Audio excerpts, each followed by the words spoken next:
Okay, and we are live. All right. And welcome everybody to Wisconsin Right Now Uncensored.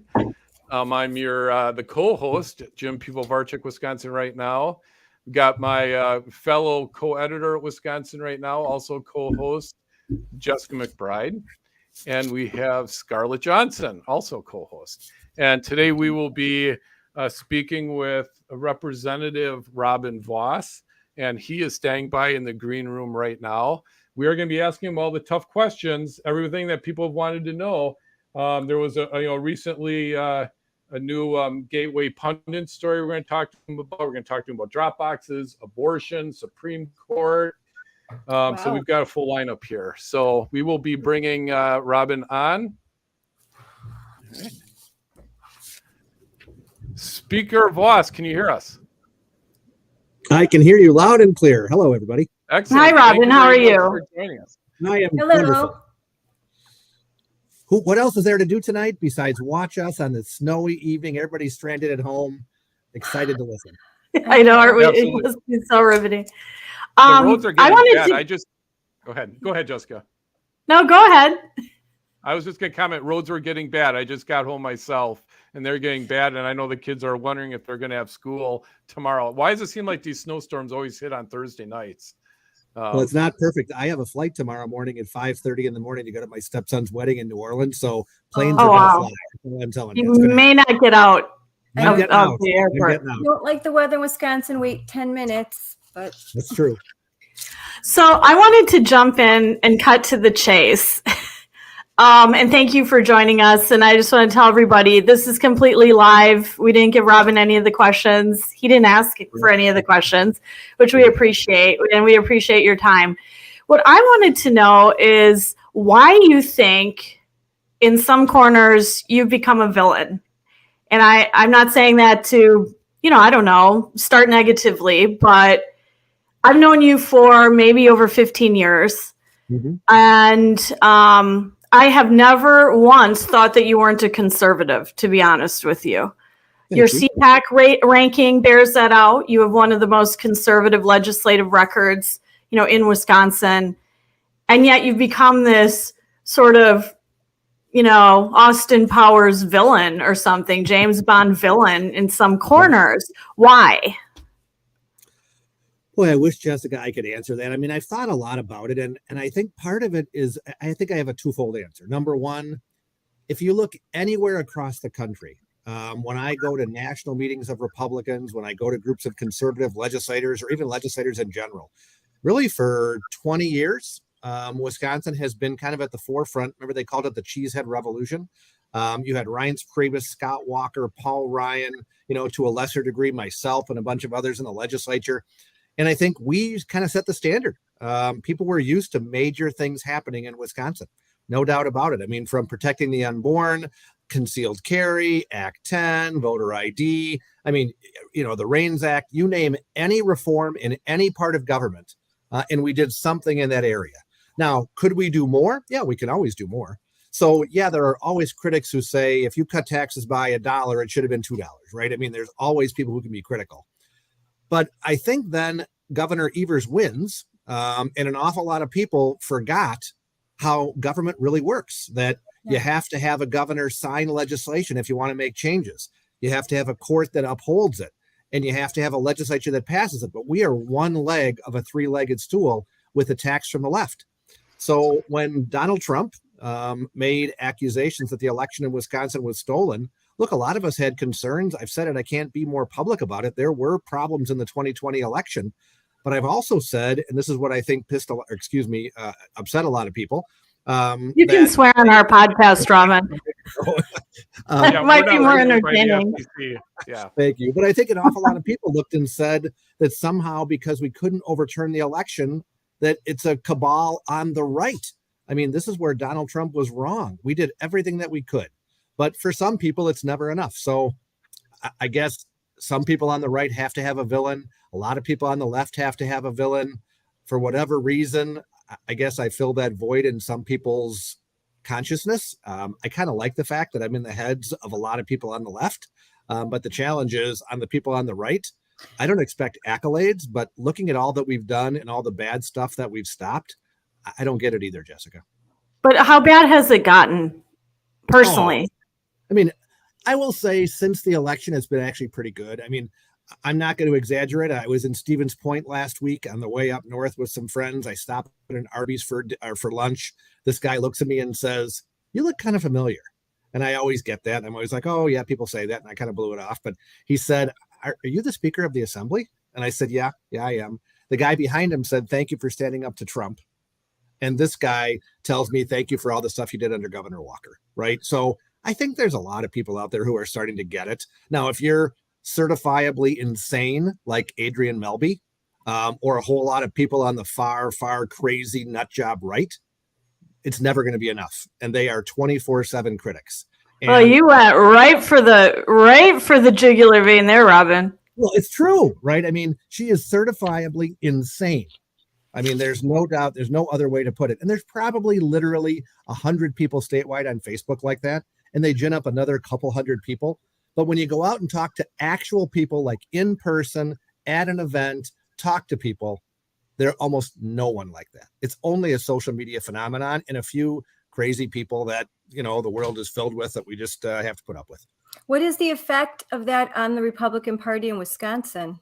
Oh my God, Scarlett. I mean, we have been so dominant for so long. Here we are, and I said it in our caucus the other day. Look, I voted for Jennifer Doro. I think she would have been the better candidate. I think she had a better story to tell. I have nothing against Dan Kelly. I would never say a negative thing about him, but I thought she was the better of the two candidates. Now, the day after the primary, I organized our caucus. We are doing doors. We bought thousands of yard signs that we're installing this weekend because Dan Kelly's our guy. Mm-hmm. That's the way the primary system should be. And for some people, they feel like if my candidate, who I somehow believe is perfect, doesn't get through the primary, we lose. That never used to be that way. When the Tea Party happened in 2009 and 10, I was there. And I watched people get energized by the bad things the left was doing. And they helped to take over the state, elect Scott Walker, turn over the legislature. And we had 8 years of fantastic results. Now we have a bunch of people who, because their candidate didn't win, they sit on the sidelines or they become couch critics. We can't have that happen. We've got to reorganize and refocus our efforts to realize that if we don't do something different, I mean, today was an awful day for people who live in Michigan. For the first state in the entire country, they overturned right to work in the State House. That is what happens when a group of people take over the Republican Party like they did in Michigan and turn it into a grievance machine instead of an election juggernaut. We got to make that. We can't let that happen in Wisconsin. So I wanted to ask you a specific question, and I hear this over and over again from your critics.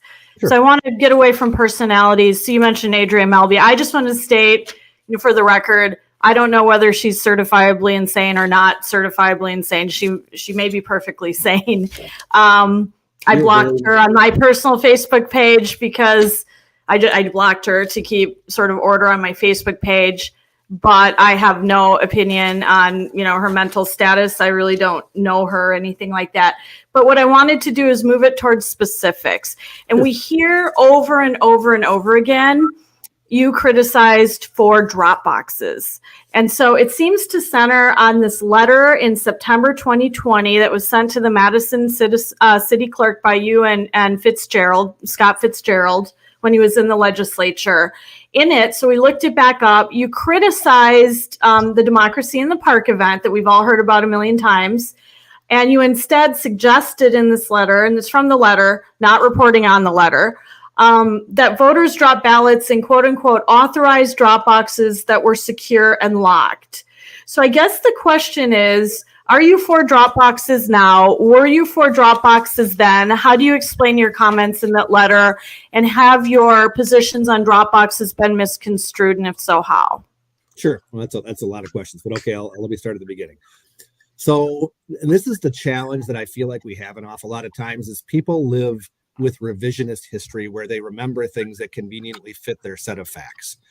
In 2020, the major issue at the time that letter was drafted by our attorneys was democracy in the park, a so-called democracy in the park, where they were basically collecting ballots, literally collecting ballots, not absentee request forms, but ballots in the park. The folks went to the Trump campaign, and the Trump campaign said, this is not our issue. It's not a big deal. We don't have the resources to fight this, and we probably won't win. Senator Fitzgerald and I disagreed with that and said, we've got to do something. We can't just accept that these events are going to happen all across the state. So we instructed our attorneys to draft a letter, hopefully persuading the Madison City Council and the city clerk, which of course are lefties, to be able to realize they were doing something that wasn't necessary. And in my opinion, still to this day, wasn't legal. So we send this letter, which basically says, yes, there are other ways that you can drop off a ballot. You can drop it off at the clerk. You can put it in any mailbox in the entire country with a stamp on it, or you have the ability at the time to be able to use drop boxes, which were at the city clerk's office, right? That I still believe to this day. I voted for a bill that said you could have a drop box at the city clerk's office. I think that's a better way to do it because, frankly, people are again forgetting what was the big issue where you had this postman who dumped a bunch of ballots around Oshkosh in the ditch, right? That to me is no more secure than going to the clerk's office and putting it in a drop box that's in the clerk's office or attached to a municipal building. So I just feel like it's a big red herring. NCSL is a group that I'm fortunate enough to be the president of. People somehow made this because they literally repeated what was the guidance from the National Elections Commission at the time, even Republican, Democrat, that somehow repeating what was already on the internet was some kind of a conspiracy. So, I mean, number one, I think limited drop boxes are a good idea if they're in a municipal office, if they are secure, and there's a way to help turn out more people to vote. That's a good thing, right? Unsecured drop boxes, collecting ballots in the park where you're not even a municipal employee doing it, all things that are already illegal. We didn't make them legal. We can't make them illegal. So another thing that's kind of frustrating for me is that somehow Senator Fitzgerald and I, by signing on to a letter, have any authority whatsoever to say something is legal or illegal. Go read your Constitution. I'm a legislator, right? I don't have the ability to issue executive orders. It just can't happen. So again, people who have no idea how the system really works, angry at the situation, lashing out without any facts whatsoever, and doing so in a way that unfortunately convinced well-meaning people that there was some kind of a nefarious plot, when in reality, it was two Republicans stepping in where the Trump campaign didn't go, trying to stop democracy in the park. When you said that you were when you were for limited drop boxes in municipal offices, if they're secured and locked, would that require that they're in the sort of view of a person, or are you okay with them if there's no person like eyeballing the drop box?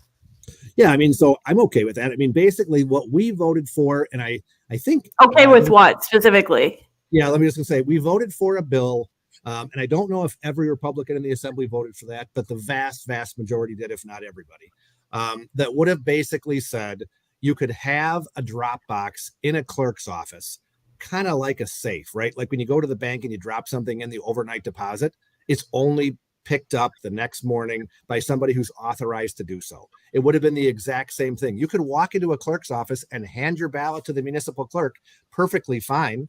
I don't understand the problem if you put it in a secure drop box where the only thing that can go in there are ballots that are legal. Because remember, it's not about where the ballot is dropped. I mean, that's a factor, but it's not the biggest one. It's that once the person opens and looks at that ballot, there's a valid signature on there. You're actually a voter from the district. You have filled out the ballot correctly.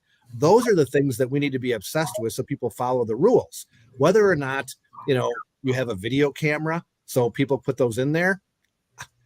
I mean, that would be ideal, but I also think it's kind of impractical for 1,900 municipalities to have a video camera that somebody's going to watch. It's just not, it's not realistic. But isn't there a difference between Ozaukee County and Milwaukee County? Like, I would feel comfortable with maybe a limited use of a drop box in Ozaukee County. Maybe I actually don't love the idea of drop boxes. I'd prefer not to have them. I think that we're adults and we can figure out how to vote. And frankly, it's become a season of voting that takes months. And if you can't figure out how to get to go vote, then maybe you shouldn't. But I think there's a big difference between trusting Milwaukee and Dane County with drop boxes versus Ozaukee County, who I completely trust the way that we run things here. So I do have concerns about drop boxes without cameras or anything in Milwaukee County. They already run things pretty loosey-goosey there. I can't disagree with that, but we have to have one set of rules for the state, right? We don't want, if the Democrats get in control, we don't want them to say, let's make it super difficult for people in Ozaukee and Western Racine County to vote, right? I don't want to make it super difficult for people in Milwaukee to vote. I just want to make sure they're doing it legitimately and legally. For Milwaukee to vote. I mean, they have, I think it's pretty easy in Milwaukee to vote without drop boxes. Don't you? So would these drop boxes be that you're envisioning in a limited sense that are locked and secured like safes in municipal offices? Would those, I just want to be clear again, would you require somebody to be sitting there and like eyeballing that drop box? No. Okay. No, because I mean, again, so it's about verifying the ballot with the clerk who opens it up. I mean, one of the things that Republicans are now having a challenge with is the fact that Democrats, I mean, I agree with you, Scarlett. If it were up to me, we would have 1 day voting, right? I mean, if you look back at my record, I sponsored getting rid of early voting, right? So I have been on record for all of these things. But don't forget, we actually passed a limited amount of time, so we would not have the 6-week-long voting period. Governor Walker signed it. It was overturned by a court. I mean, so we have tried to do all these things. We were unsuccessful. So here we sit now where Democrats use 6 weeks of vote harvesting. And again, the challenge is courts have said it's legal. I can disagree, but we got to play by the rules that they gave us. So if they are all over the state of Wisconsin, finding people who have committed or have asked for a ballot and making sure they turn it in, we have to do the same thing. You're right. So part of the challenge really is that if we can't get rid of the drop boxes, then as conservatives or Republicans, we need to have drop boxes in places that are accessible to our voters and 100%. rural areas. Let's get them. Let's load them up. Let's put drop boxes by gun shows. Let's put them by, let's put them near in the most accessible area in rural areas. Let's put them by church. I'm like, if it's legal and they're doing it, let's do it. If we can't change it, then let's do better than they do at their own game.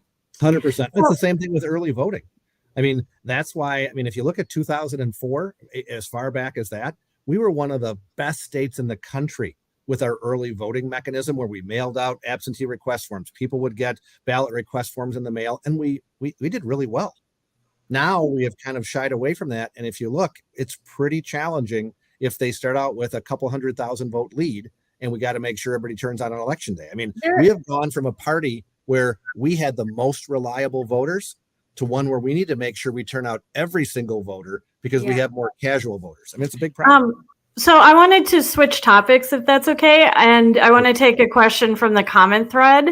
And I've heard this also over and over again. So do you support abolishing the Wisconsin Election Commission? Why hasn't that happened yet? If you don't support it, why not? Sure. Well, first of all, how do we abolish the Elections Commission? Well, you abolished the GAB. And before that, I think we abolished the Elections Board and Ethics Board or whatever. So in each of those two circumstances, we passed a bill and a governor signed it. Yeah. Right? We don't have a governor, so we cannot get rid of WEC, even if I wanted to. So let's just why not try? Why not try and see what he does and kick it to him and define him through the veto? Because I actually don't agree with it. And let me just explain why. Okay. There are 3 ways to run elections. Way number 1 is a partisan elected official. That's what they have in Michigan. That's what they have in Iowa, where a Republican or a Democrat runs elections. They get elected statewide and you go from there. The second way is a bipartisan commission like we have, where it's an even number, 3, whatever it would be.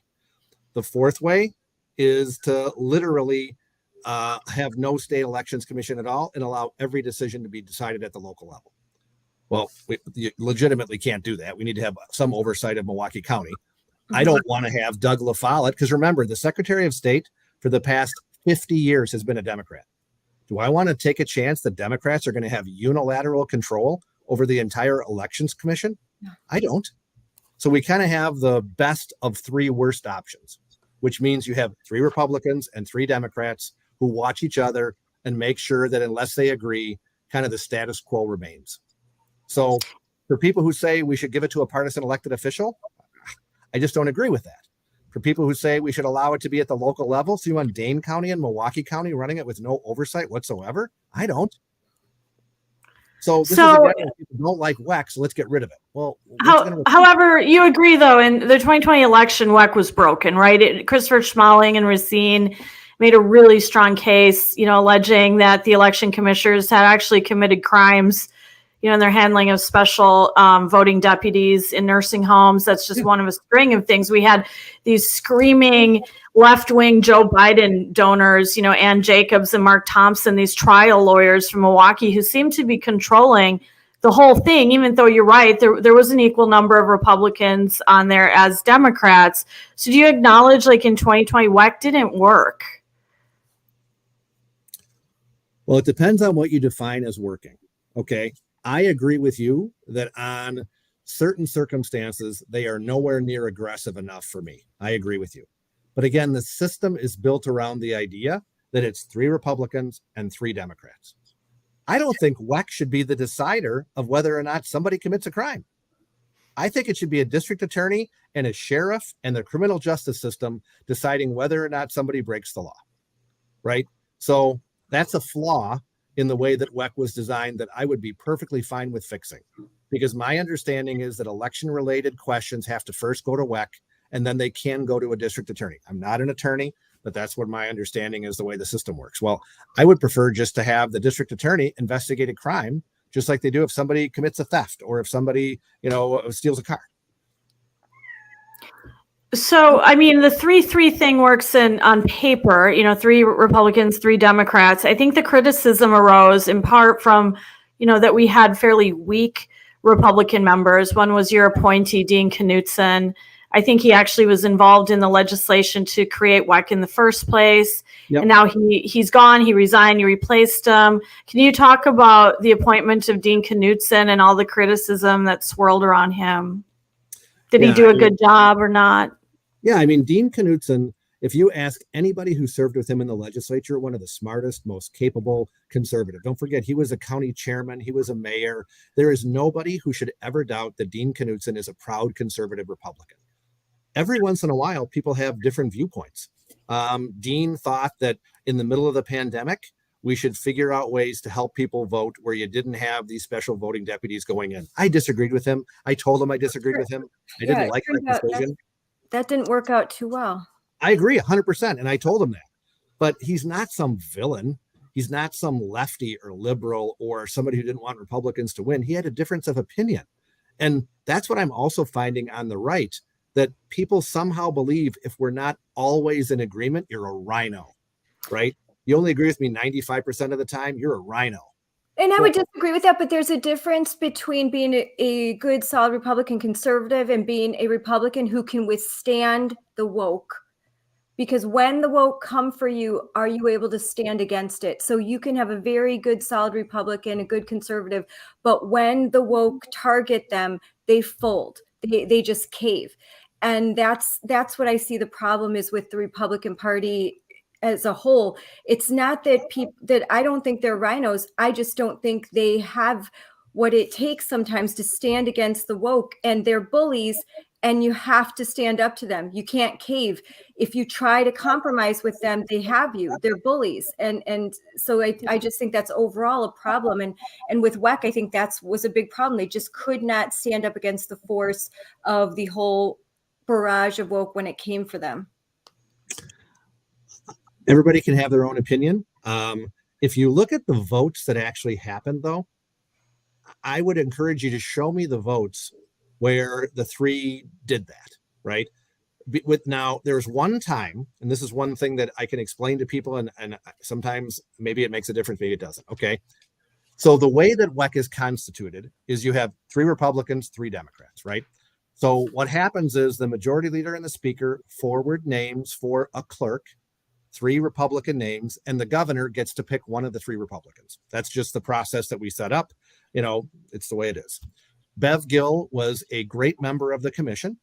She was the first clerk that we ever picked. She was the former city clerk of Burlington. She had had enough and she resigned.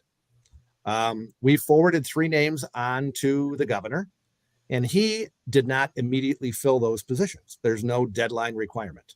So at one meeting, the vote was 3 Democrats and 2 Republicans. So that's the facts. Yeah. Dean Knudsen, to his credit, looks and says, there's an item on the agenda for us to wipe out the 100,000 people who should have been taken off the list, right? The staff recommended that. The 3 Democrat commissioners said, we're not going to do that. We're actually going to vote to leave them all on permanently. Okay. Dean, being a good conservative, cut a deal to say, let's leave them on until the end of the year, and then they'll automatically drop off. Now, if your choice is on forever, 3 Democrats, 2 Republicans, or leave them on until the end of the year, what would you do? Did they drop off? Well, there was a lawsuit after that. But at the time, it was one of 2 choices. Now, you had all kinds of people beating up the 2 Republicans because it was a 5-0 vote to leave them on until the end of the year. But did anybody ever explain why they voted that way? Because it was a 3-2 vote. The Evers people kind of played games with it, and they made the best possible deal that they could. But instead, Dean and the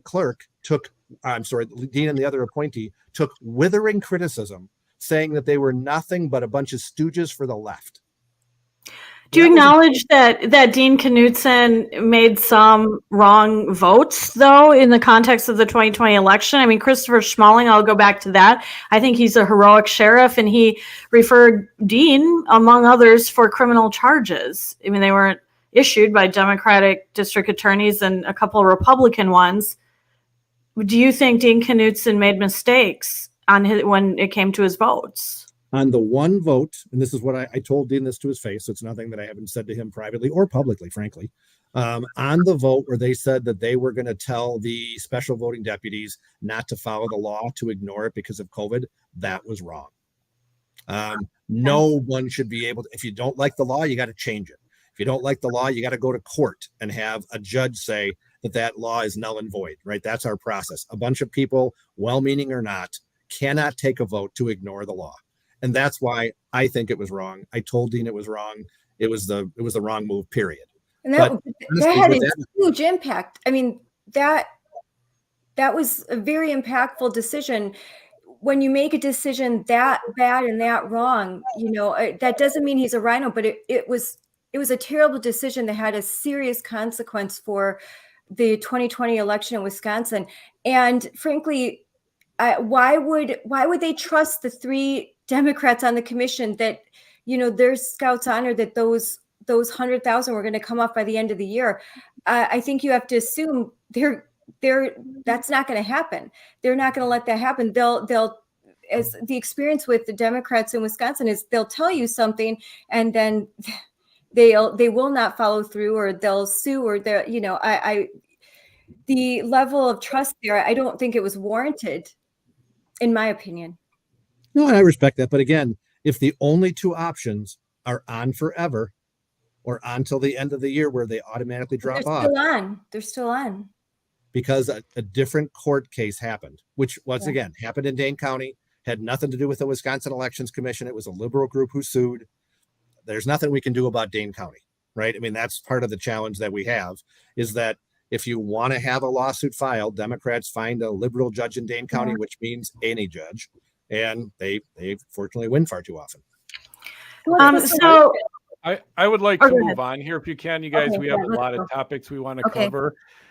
Speaker, I want to discuss with you the article that was written by Gateway Pundit a couple days ago, targeting you. They were stating that there were some attendees at the GOP party meeting that were kicked out.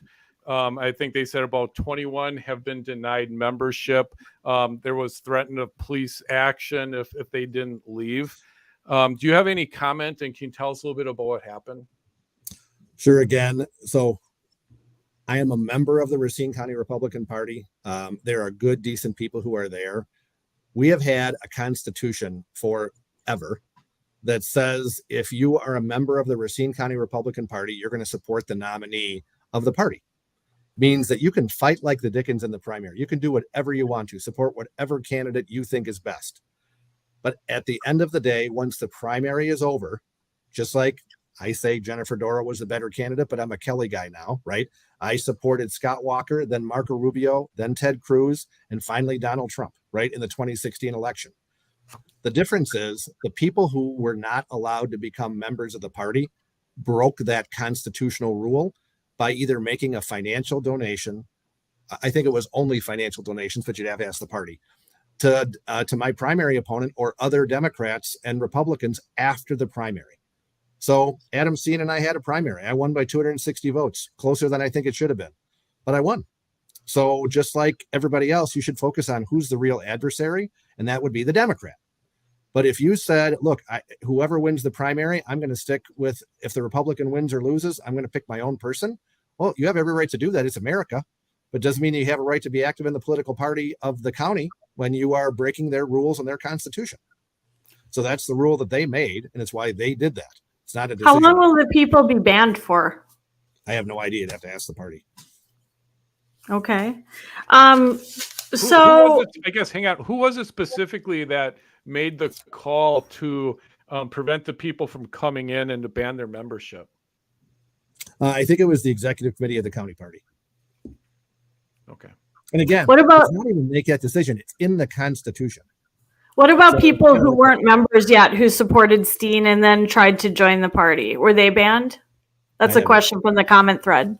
I actually don't know. Do you think they should be? I would say if you didn't support the Republican nominee, you're not a Republican. So you think they shouldn't be allowed to join the party even though they weren't members of it at the time they voted for Steen?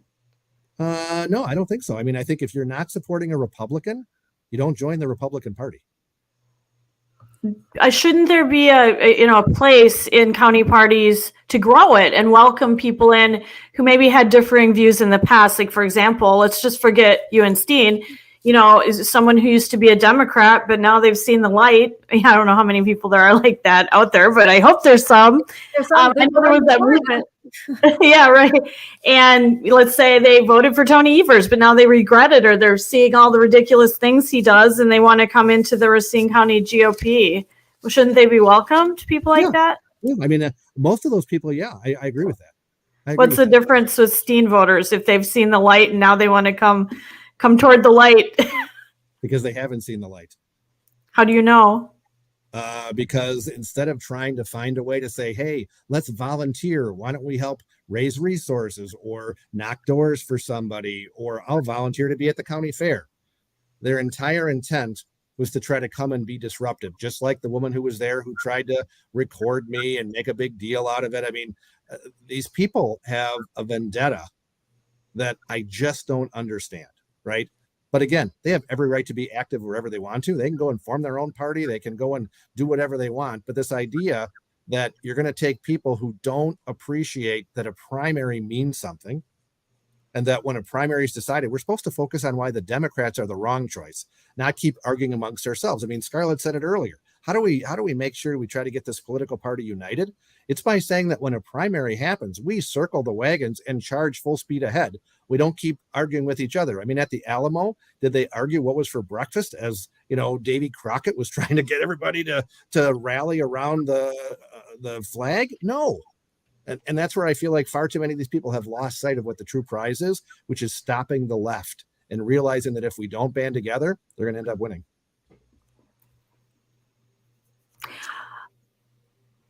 Go ahead, Jessica. Oh, no, go ahead. No, that's all I had on that issue. Did you have anything else? Well, I guess I'm just wondering, I think people, might argue, so you're calling for unity, but you're not welcoming people into the county GOP who supported your opponent, or I get the argument, what you're saying about, supporting the Republican nominee, after the primary, but would it make more sense to, I don't know, just put that all to rest, right? Like, hey, you know what? We wrote stories that Tim Michaels didn't like, and some people were angry at us about, our endorsement of Rebecca Clayfish, blah, blah, blah. But like we've kind of tried to just bury that hatchet for the good of the party. And, you know, we had lunch with someone prominent, I won't name who, supported Michaels and, you know, et cetera, et cetera. And we're just trying to sort of. They didn't just support Michaels. They actually brought. Yeah, we've talked to people who recruited Michaels and all that. Michaels. So we're just trying to sort of move forward. So do you think this sort of, you know, what happened down in Racine with the GOP, would you be better advised to just do that? What we're saying, sort of bury the hatchet, move on, move forward, just put it away. There are some people, you know, it's funny. I had a friend of mine who was super active in the Boy Scouts, right? And he said that there are some people who volunteered, who by volunteering pushed a lot of other people away from the Boy Scouts and made the group smaller, right? So the idea of a political party is not to have the smallest, most dedicated group of people. It's to have the largest, broadest, most dedicated group of people. And sometimes there's a person who joins who's cancerous and it's not worth it. Are you saying that there was a group of people that made life so hard for everyone else that you saw the numbers of your party diminish, that people no longer wanted to be a part of the Racine party? Oh yeah, definitely. Yeah, and frankly, unfortunately, we're seeing that statewide. If you talk to an awful lot of activists and frankly a lot of my fellow legislators across the state, you will see that in certain places, not everywhere, you have new people who are joining, and that's awesome, right? So we want new people who are focused again on the target of electing Republicans. But in other places, you have folks who are spending more time on beating up their fellow Republicans for not agreeing with them 100% of the time. And frankly, a lot of Republicans don't want to be part of beating each other up, and they walk away and say, this isn't for me. Well, that's because nobody should be spending all their time beating up other Republicans. They should be spending their time. So like agents of chaos, basically. You feel that that they're grievance-oriented chaos agents. They're not really focused on door knocking, on doing the work. They're on being positive, getting on the phones, doing the texts. They're not doing that kind of, because I'm now a vice chair of Ozaukee County, and I can tell you, it is a great deal of work right now that we're doing. And you need to have a team that works together. No matter what candidate you support, you need to be able to come together afterward and then move forward and try to win. You need to be able to trust the people that you're working with, that they're not going to, stab you in the back when you turn around. So it's very cooperative, and it's all volunteer. No one's getting paid. So, it is important that everyone be able to get along. I also, and I am concerned that there are people that are kicked out of the party or that can't join. However, I do also understand that it can't be so chaotic that no one wants to be involved anymore. I mean, I would say that, Robin, you are dealing with a very uniquely, how do I say this to be kind, difficult cabal of people down there in Racine County. I mean, I think it's been extremely vindictive, and I blocked several of the people on my Facebook page because they came on to insult me, to, put misconceptions out there, to attack. And I just thought, this is creating nothing positive. It's distracting my energy from things that I need to be doing. I don't have time for these, juvenile 8th grade, flame wars on Facebook, and I just block the people. And so I think you're sort of doing the equivalent of that in the Racine County GOP. You're like blocking the disruptors. But I wanted to ask you, because it was interesting. You pointed out this is kind of going on all over the state. And, we've got the Dane County Republican Party that had this war over the chairman election. We have the Waukesha County Republican Party, which is in complete chaos right now, where you have these two factions warring against each other, longtime respected people being tossed off boards and back and forth, allegations flying around. You have all of the Milwaukee County chairman kind of went AWOL for a while. I know there's a new one there. And then you have Langlade County, Chippewa County, which were sort of off the rails, trying to work against you during the primary. What do we do about this? And why is this happening? How do we win when the county parties are in complete chaos? I wish I knew that answer. I mean, and again, I didn't love the idea that I had a primary, right? But it is a democracy. Nobody is guaranteed. It's a republic. Nobody is guaranteed these jobs, right? You have to earn them. I have no problem with earning the job every 2 years. And if I don't win, I don't win, right?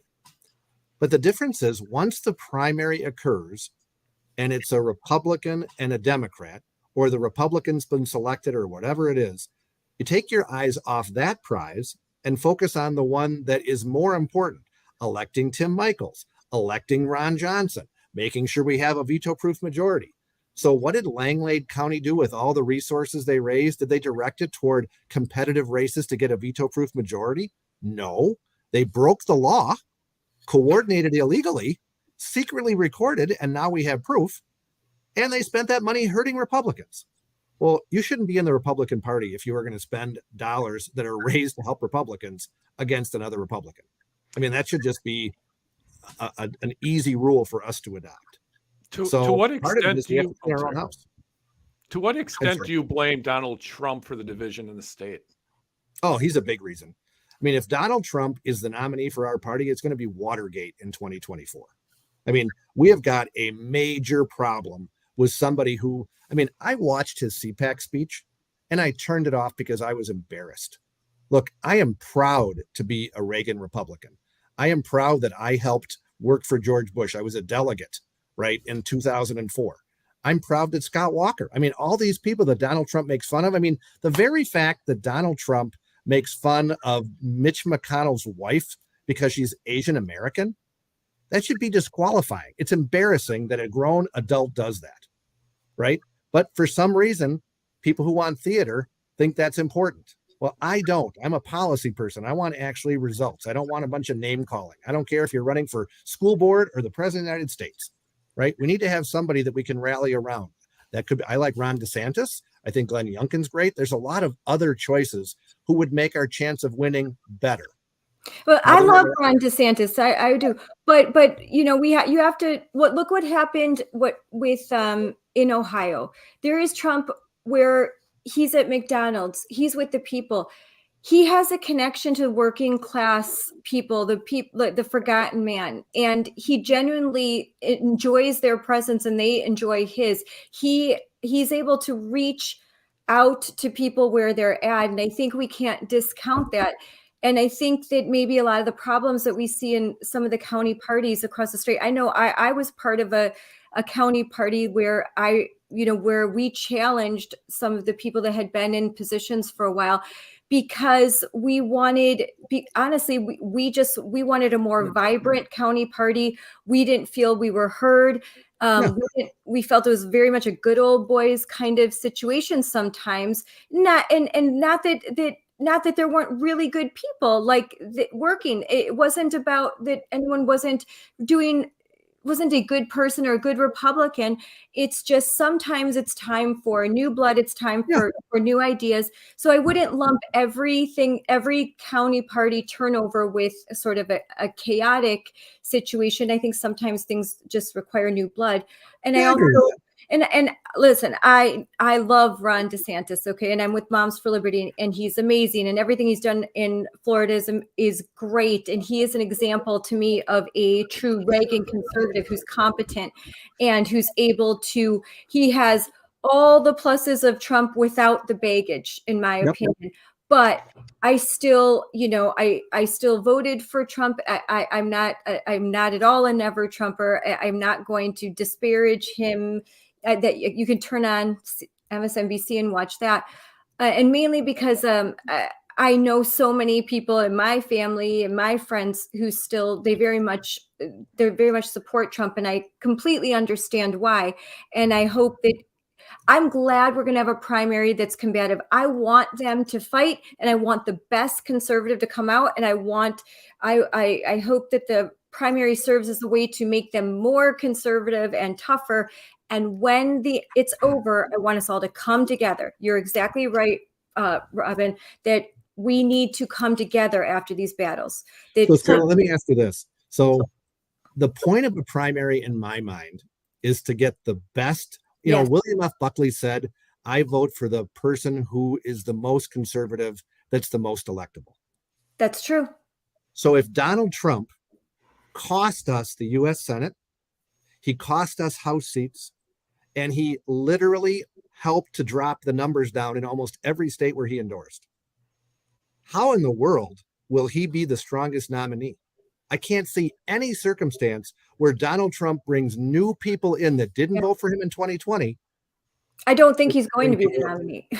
I think. Well, let's say he is. I want to flip, Robin. I want to flip your stated principle on you right now. Let's say Donald Trump is the 2024 Republican nominee. Will you support him? Too early to tell.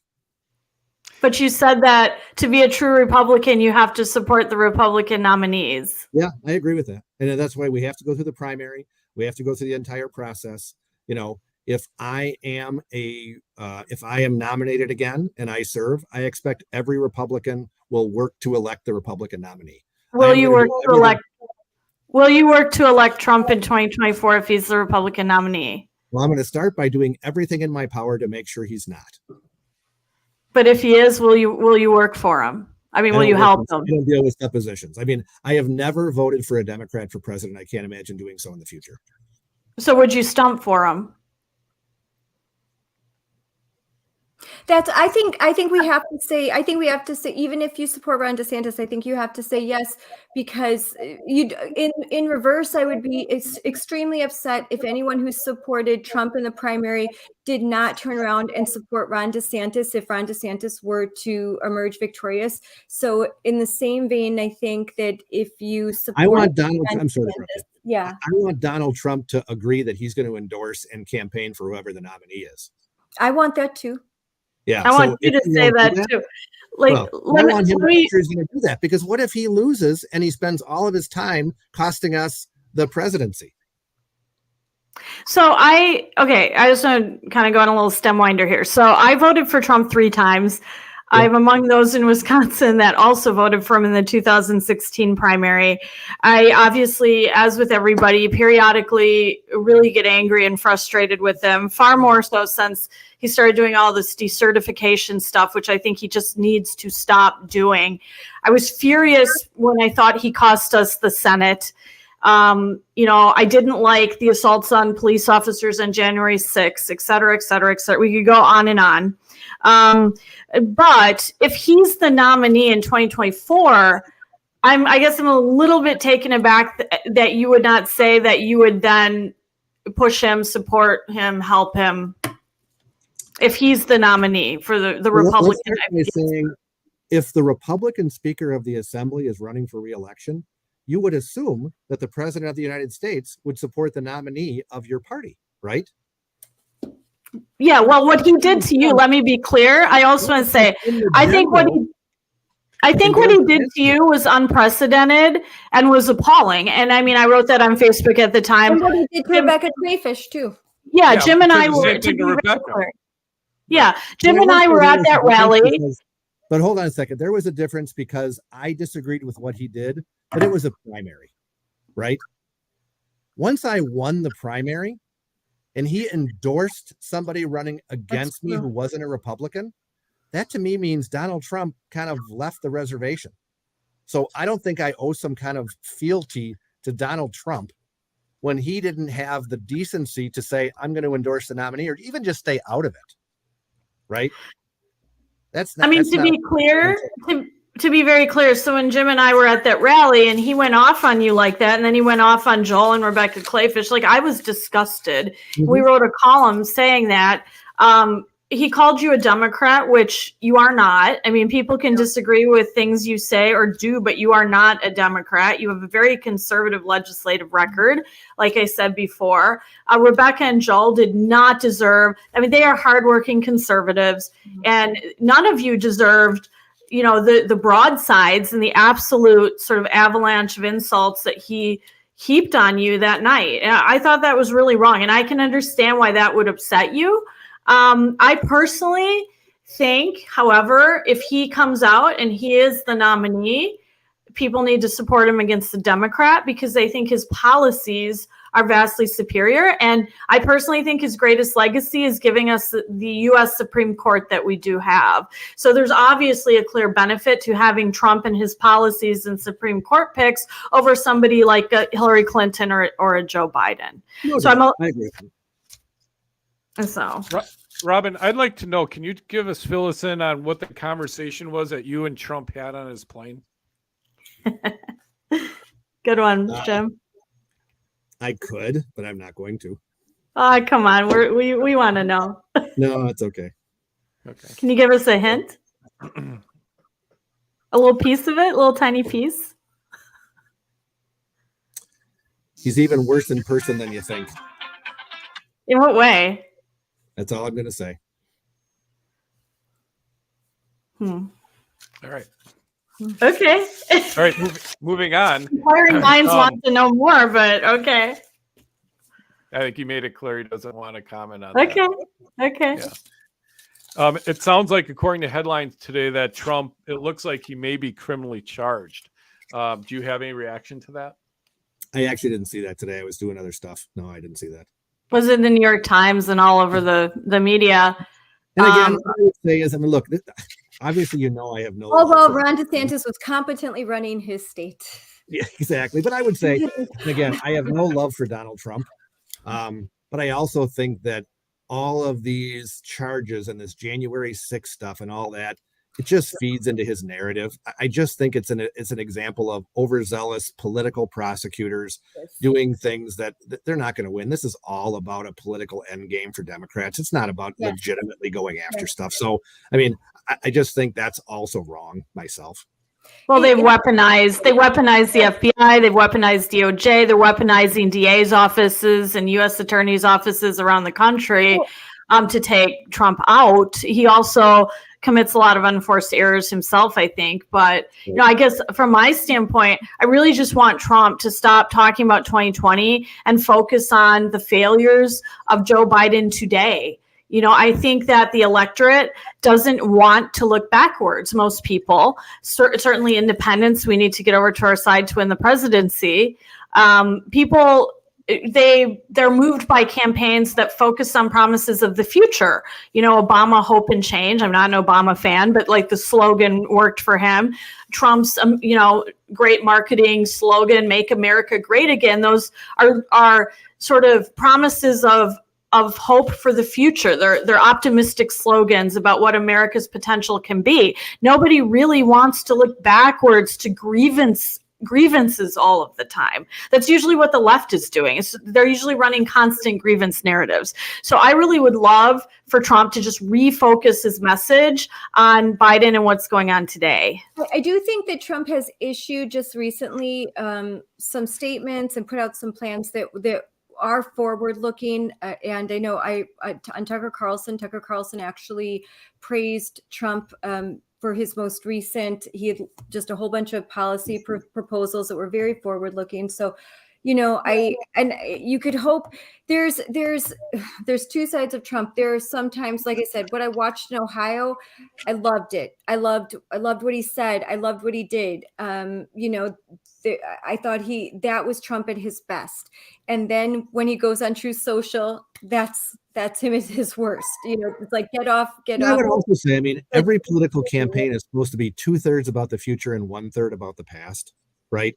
Donald Trump, think about it. If he gives a 2-hour speech or a 1-hour speech, he probably spent 2 or 3 minutes on those talking points they gave him about the future and 50 minutes talking about somebody's stature or making fun of their name or all of those things which demean him and demean his office. If he could spend what you said, Scarlett, if he could spend half of his time or a third of his time talking about the future, he could maybe win again. But it is not in his DNA. He is a flawed human being, and it's never going to happen. Can we switch to the Brewers? Let's talk about the Milwaukee Brewers, Jim. How about that?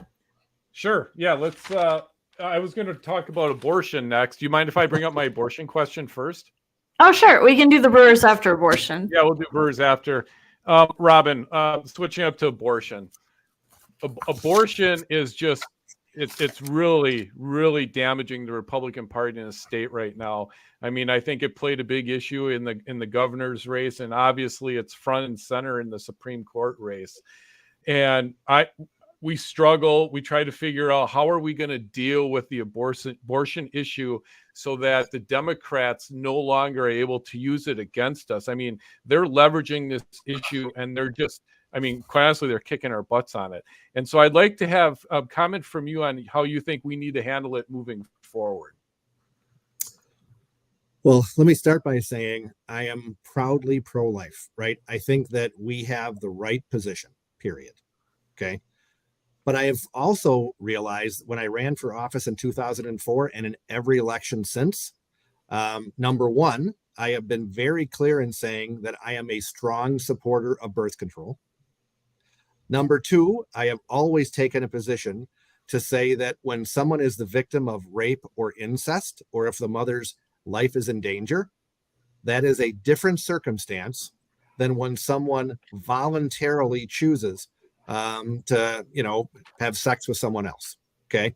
I just think they're different. I've run for office that way. I've been elected that way. I've been endorsed by Wisconsin Right to Life with that position. That is a mainstream Republican position. If you look at polling among even Republicans, I think it's 70% of Republicans agree with my position. If you ask the position about the entire electorate, it's more like 90%, right, who support those exceptions. We have to realize that even though we have a small group of people who are opposed to abortion under any circumstances, that is not anywhere near a majority position in society. I think we should have passed legislation that created exceptions for rape and incest. I think that would have been the right public policy. And I think I would have liked to have put it on Tony Evers' desk, who has told us that he would veto it because it doesn't allow abortion until birth, right?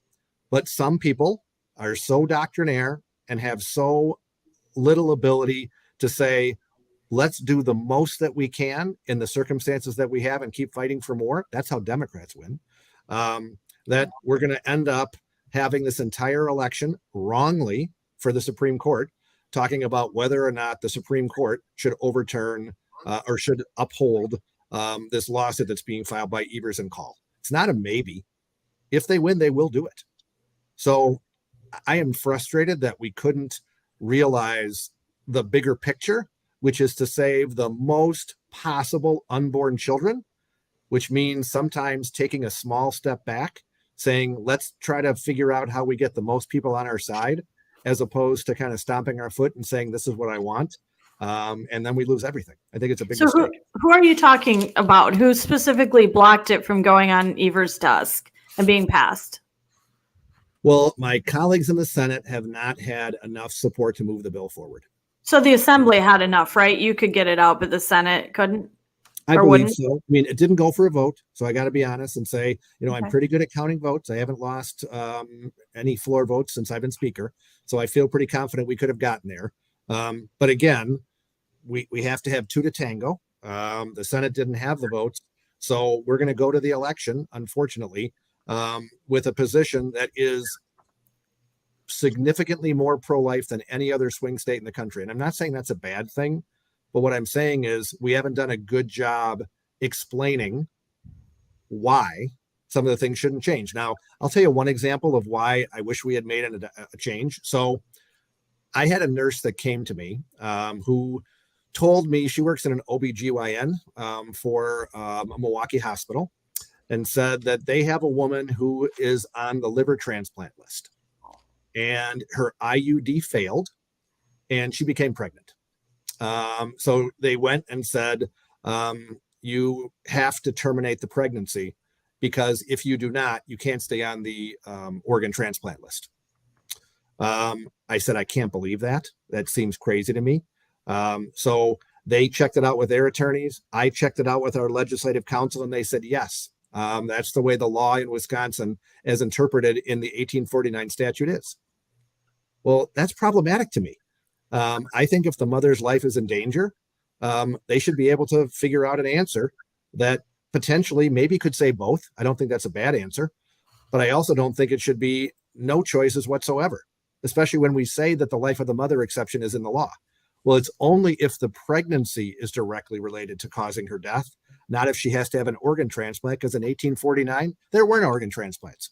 So I think you can legitimately make some changes that are not radically pro-choice, but that realize we need to update the law because we're 150 years or 175 years later, and see if Evers would have vetoed that. So right? I agree. Well, if we don't do something, we're going to lose a lot of elections. I'm with you. I agree with you completely on this, Robin. So I personally am opposed to abortion in cases of rape. I know somebody who was born, a family member who was born out of a very vicious stranger type situation, rape. And, you know, he's an airline pilot in another state. He's a wonderful human being, one of my favorite relatives. I believe fervently that he had a right to live.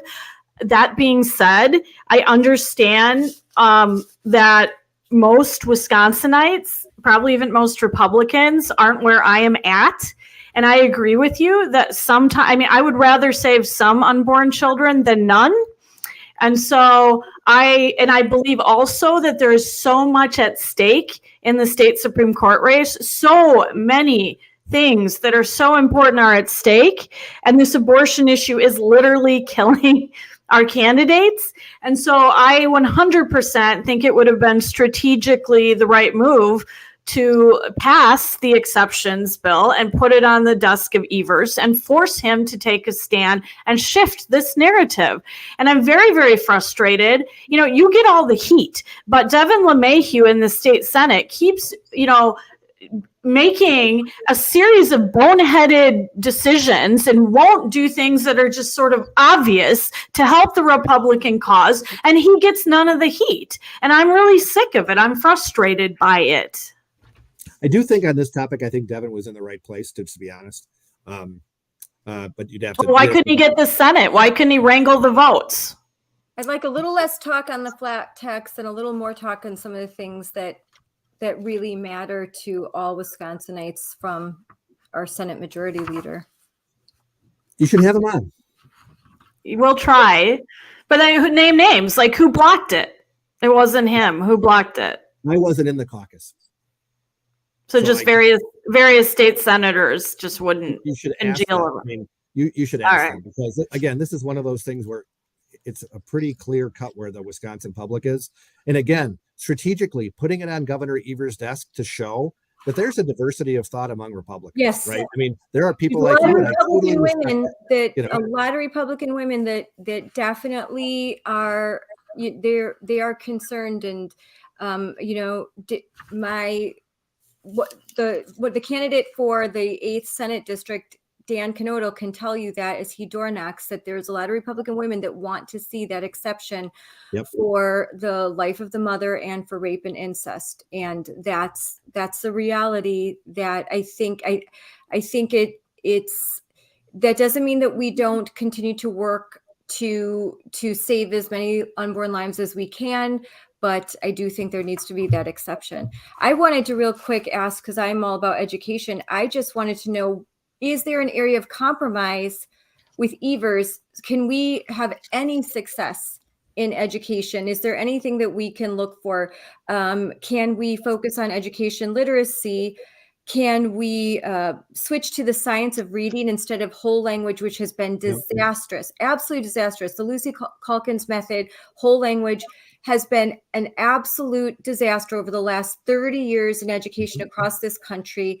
It's failing our kids, and like states like Mississippi have completely turned their numbers around, and now they are higher than we are. We are very low. I believe, what are we, 47, 48 is, I think we're in the middle of the pack. Okay. Mississippi was at 49. They're now ahead of us. They're now ahead of us. Yeah, they're now ahead of us. And they switched to the science of reading. And I know that in the assembly, you just last week discussed this. And so what can we do? How can we, this should be an area of compromise with Evers where how can we advance this without it suffering from a line item veto? Yep, this is one area that it's taken us a while. So last session, we passed a bill which would have basically changed how we teach. So just for anybody who's watching, When I grew up, the way that you learned how to read was through phonics, sounding out the word, understanding how they're constructed. The new method that's been taught since after we were children is basically guessing what the words are and hoping you figure it out, not phonetically, but just by guessing. It's been an abject failure. You're 100% right. So we have a bill. He vetoed that. We have another bill that we're working on. I think maybe because the data is so overwhelming, he is going to be. I've actually talked to him about it. So I think there's a possibility that we could get to a consensus. There are some differences of opinion on certain things. Right now, there are only 3 colleges in the state of Wisconsin that teach phonetic reading: UW-Whitewater, Concordia, and I think it's Alverno. All the other schools of education teach the old method. So number one, we need to mandate that they use a method that actually works. Yes. Number 2, you have thousands of teachers who have been taught using this bad method. We probably have to hire coaches to reteach them how to ensure that they are doing the right thing for kids to learn how to read. Totally agree with that. Both of those are going to cost some money. The thing that there's some contention on is I don't think we should naturally keep every child back just because they're not reading at grade level. I think ideally we would do some kind of system.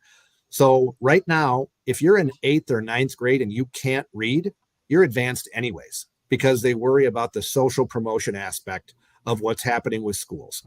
I think we need to say to ourselves that if some child is 2 or 3 or 4 grades behind, they are in 3rd grade and they don't know their letters, we're not doing anything to get them into 4th grade and hoping it'll get better. Democrats do not want to hold anybody back. They are dead set against anything that would not allow a child to advance year after year, whether they're at grade level or not. That's one of our biggest points of contention, because I just fundamentally think if you can't read, we shouldn't be giving you a high school diploma. I don't know why this is rocket science. No. But that's kind of our last point of contention. And should we fund schools that are sitting on ESSER funds? We know the 5 biggest districts still haven't spent their ESSER fund money, and yet they are the ones asking for the most money. So I think do you think that we should actually reward the districts that have been more frugal with their spending and sort of withhold the funding from the bigger districts like MPS and in Dane County, that they take up the majority of the budget, they want more money, yet they are sitting on ESSER funds. And also, how can we rein in woke DPI, the Department of Instruction? Yes. I have a lot of personal experience with this, that the DPI, the trainings that they give are anti-American. They are anti-American. I sit through them. I sit through their training, through the network. They are anti-American, plain and simple. They want to ice parents out. They do not. They think that we're all like, we're just not qualified to be in charge of our kids' education, that they should be. This is completely wrong. Why do we keep funding them? Why do we keep increasing the amount of money they get when their goal is to indoctrinate our kids to become good little leftists? Yeah, I can't argue any better. That's exactly well put. So here's what I can say. Number one, the vast majority of education spending, I don't know the exact percentage, but the vast majority of education spending goes on a per pupil basis to every school, choice, charter, public, private. That's our formula, and it's driven by the formula. Okay. So the nice thing we have about Wisconsin government, totally different than any other state in the country, is that we have a cost to continue. So if we spent $1 on a program, that dollar can stay there forever. It takes the legislature and the governor to change it. So it's called base budgeting. So that's good for us because it means we never get a shutdown or a threat that if we don't raise funding, we're not going to have money for schools or roads or whatever. But it also means that base level of funding stays. So it's challenging for us to go in and try to micro cut DPI, because for the most part, that money stays there unless we have a governor's signature to say that it doesn't. So super challenging. I have already instructed our budget writers. We are trying to look at DPI to see if there are individual line items that we can zero out. But if it's just one big chunk of money, kind of that big chunk of money goes there unless we agree to change it. And that's part of our challenge. So I hear what you're saying. I'm 100% there. I think if it were up to me, DPI would basically not exist. It should be a local government function. I mean, Jill Underley is probably the worst DPI, the most partisan that we have ever had. Pronouns save lives. That was the thrust of her speech in September. Yeah. It was. It's just unbelievable. It's not about kids. It's about an ideology. So I'm with you on that. Robin, do you think that the legislature is going to make any progress on school choice in the budget? I don't know yet. So Governor Evers, so there are some things that I do believe. I will say this. I think every teacher in the state deserves a raise. That's not their fault that we have the Joe Biden inflation that we do. We are literally seeing 6-7% year over year. And that's probably going to be that last year was more like 8. This year it's probably going to be more like 6 or 7. So if you have a 10 to 15% increase in inflation, everybody deserves some kind of a raise to help keep up with that, teachers included. Okay. So I would like to try to make sure that we do have a raise for teachers. I would love to find a way that we work with Governor Evers to expand choice, even at the margins, right? We should have an inflationary increase in the income cap. If we're saying inflation was 15%, why don't we have whatever we're going to give as a raise for teachers to be the increase in the income cap? Why don't we say that we certainly have to have some way to expand the number of kids who qualify? That's already, I put that in there. It's actually automatically in the law where the caps are going up every single year. So they're already going to naturally have no caps by the end. The only cap will be income. So what about like the lawsuits that Will has where they are when a family is applying, that application has to be perfect, absolutely perfect. You can't abbreviate, or they'll reject that application. And I just learned that there are entry points for school choice, kindergarten, first grade, and then it jumps to 9th grade. So if you apply in kindergarten and you don't get in, you apply first grade and you accidentally, I write DR instead of drive. Reject. That means that my child doesn't have another opportunity until 9th grade. Why do we limit it this way? I mean, there's educational savings accounts. I mean, we'll never get that under Evers, but maybe tee up some legislation for that. But and then they're not funded. It's not equitably funded. So basically, I don't know if most people know this. If in my district, if it's about $12,000 per kid, a choice kid only gets maybe $9,000. Yep. And the rest of that money is kicked back to the public school district. So they get money even though my kid isn't there and is attending another school. And so that's not fair. It's not equitably funded. I mean, there are problems, and DPI is making it near impossible. They only added one more school to the choice program. They're making the hurdles for any school to join the program extremely difficult. Again, DPI works for teachers unions. It doesn't work for Wisconsin parents. 100% agree. I'm not going to say anything you said is wrong because you're right. The challenge again is if I want to make any change in the program, we can change the superintendent. Okay. That's step one. Mm-hmm. If I want to change the law, that means I have to have a governor who's going to sign a bill. So let's say I wanted to rewrite it so that if you don't write out drive and you abbreviate, you can't be rejected for that, which makes perfect common sense. I agree with you. But what are the chances Evers is going to sign that? Is that in the statute? Okay, well, let's move on. Yeah, let's move on. Can I ask one education question? Just one education.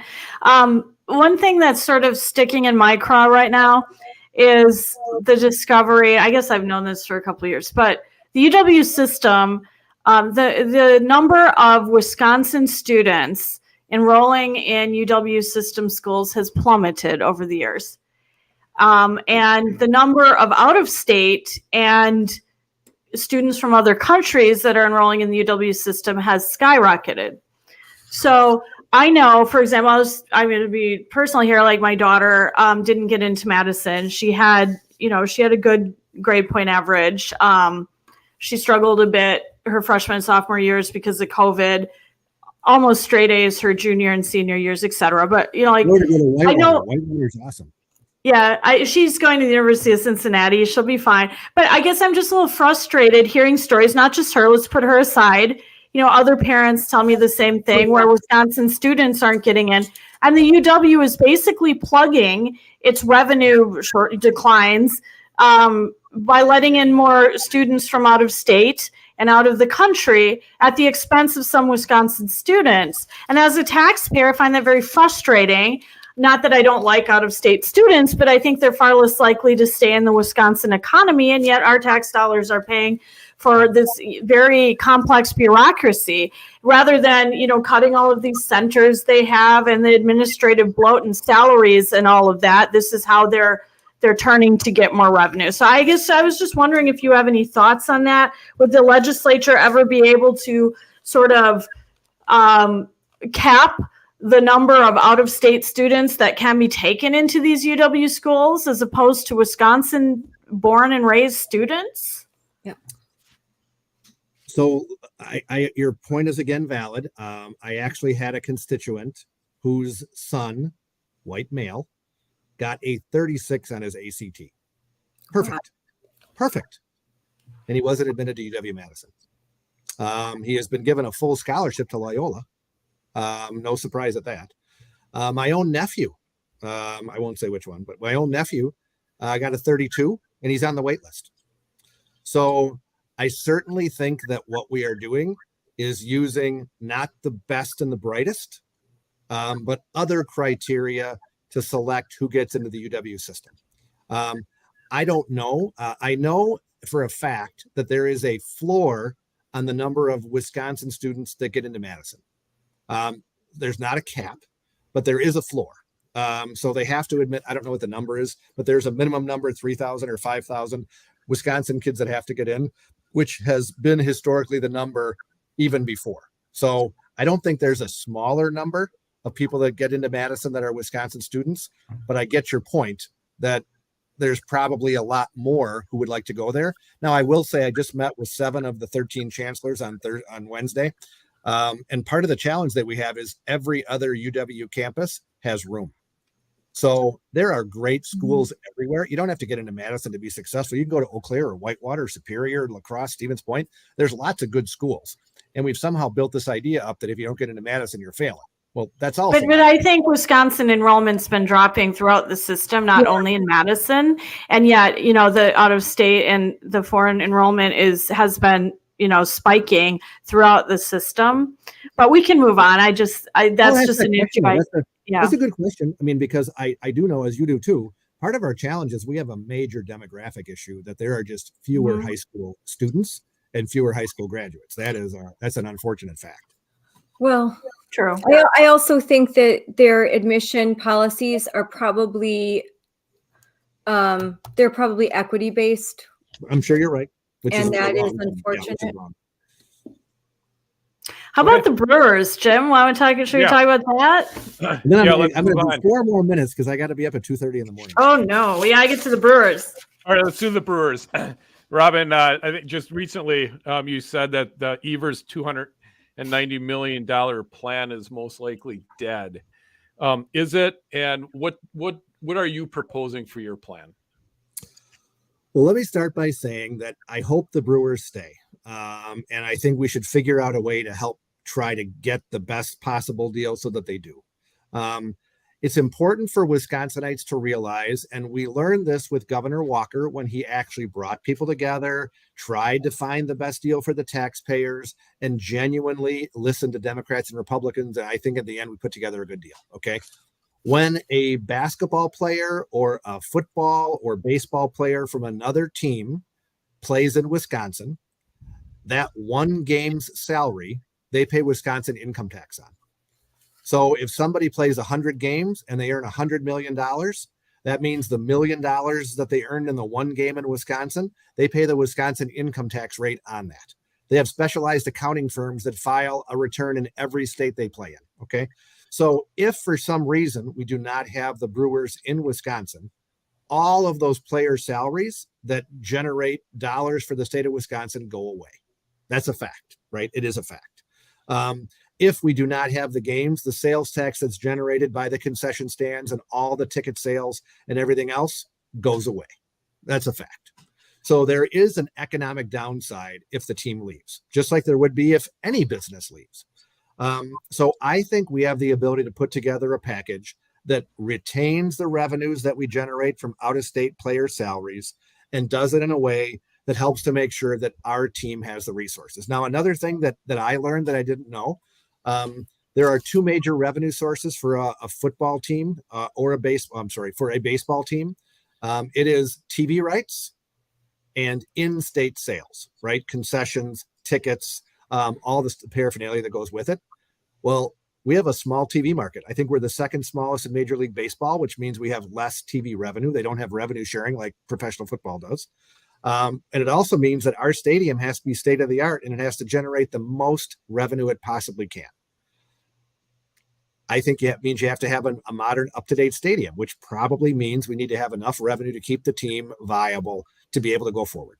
So, how much public money are you willing to commit to that? Like how much? Well, first of all, I've already asked our fiscal bureau to put together a memo to say how much income tax dollars are generated per year, because I don't know that. I would like to see what are we going to lose if they leave. And I frankly wish Governor Evers had done the bare bones due diligence to say, wow, if they leave, it's $1 million a year or $10 million a year or whatever it is. So we would be able to make an economic case to say to the people of Wisconsin, it's cheaper to keep them if it is. Because remember, that's the deal we struck with the Bucks. We now are a net winner because we built the Fiserv Forum, and we are a net winner because the Bucks players' salaries generate more than the subsidy that we gave to build the Fiserv Forum. So could we build a deal like that? It's possible. But the idea that Governor Evers, with no consultation, no discussing it with the public, no warning to anybody, just drops in that we're going to hand the district $290 million without any facts and figures, that's preposterous to me. I don't think it's that crazy to say that the deal he put together isn't. I mean, I haven't heard no legislators saying this is a great deal, which is why I said, yeah, it seems like it's probably dead. And we got to put together a better package for the taxpayer. So are you willing to commit millions of dollars in public money? I mean, you don't know the exact figure, but are you willing to commit millions of dollars in taxpayer money? Well, I'm willing to see how much salaries are generated and how much we would lose if the team leaves. Makes no sense to take a major asset like the Brewers and have them move, giving us a white elephant, right? That's what the Brewers Stadium is going to be if there's no team, that we have to pay for an upkeep or tear it down, neither of which is free. So we got to find a way to make this better. I mean, like what I said to the Journal Sentinel yesterday, we struck a deal with the Bucks for a 25-year lease and a $200 million public investment. The Brewers would like a 13-year lease and a $290 million investment. I don't know if those numbers work, but I'd like to be able to see the math before I even say what's. First of all, the 290 million is really 440 when you count interest and the 70 million they put aside from sales tax. Another figure is in sales tax raised $605 million for the Brewers sales tax, and that ended only in 2020. So I think a lot of taxpayers are saying, really, that wasn't enough? Like, how much of this is really needed? Are they just doing a surplus grab? Or do they really need this? Are they trying to hijack you and others by claiming they will leave? We won't know. I mean, but that's why I want to make sure, number one, I don't know how much money would happen if they leave. I would say we own the stadium. It needs to be upkept. I have to meet with the district. I'd like to have a better understanding of why is $290 million the right number?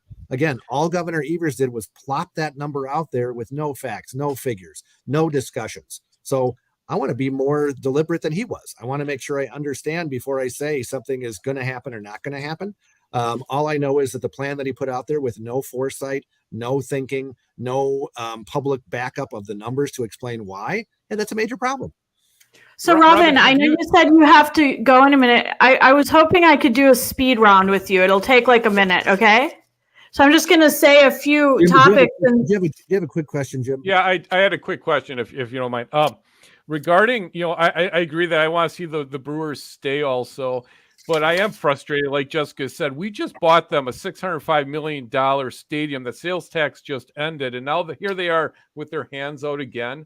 I would hope to see some kind of a compromise where maybe the state kicks in 10 million and the Brewers kick in 10 million a year.